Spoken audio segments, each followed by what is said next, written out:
इस वीडियो में हम क्लास 10th मैथमेटिक्स की प्रश्नावली 5.1 का एक प्रश्न सॉल्व करेंगे। प्रश्न है, दी हुई एपी के प्रथम चार पद लिखिए जबकि प्रथम पद ए और सर्वांतर डी निम्नलिखित हैं। ए बराबर 4 है और डी बराबर ऋण 3 है। इस प्रश्न को हल करने के लिए सबसे पहले तो हम लिख लेंगे दिया है, तो हमें क्या क्या दिया है। प्रथम पद ए दिया है, प्रथम पद ए कितना दिया है, ए दिया है 4 और सर्वांतर डी दिया है,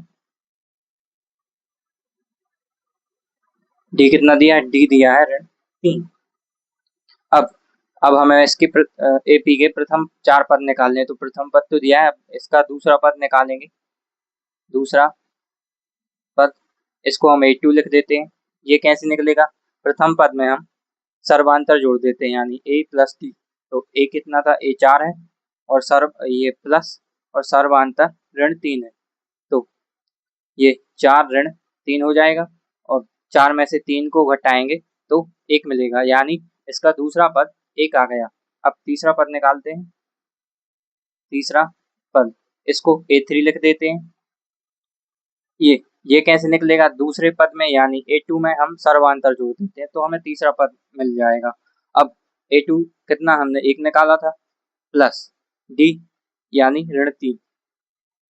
अब 1 ऋण 3 होगा। अब एक में 1 ऋण 3 करेंगे तो हमें ऋण 2 प्राप्त होगा, क्योंकि बड़ी संख्या के आगे जो चिन्ह होता है वही आता है। तो यहाँ पर ऋण 3 है तो ऋण आएगा और 3 में से 1 को घटाएंगे 2 आता है, बड़ी संख्या का चिन्ह आता है। तो इस प्रकार 1 ऋण 3 ऋण 2 आएगा। अब इसके बाद चौथा पद ज्ञात करेंगे। इसको हम A4 लिख देते हैं। A4 कैसे निकलेगा, तीसरा पद में हम सर्वांतर जोड़ देंगे यानी A3 में हम D जोड़ देते हैं तो हमें चौथा पद प्राप्त होगा यानी A4 प्राप्त होगा। तो A3 हमने ऋण 2 निकाला था प्लस ऋण 2 प्लस D हमें ऋण 3 दिया।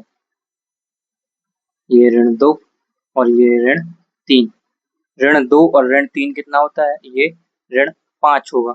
इसका चौथा पद यानी A4 ऋण 5 आ गया।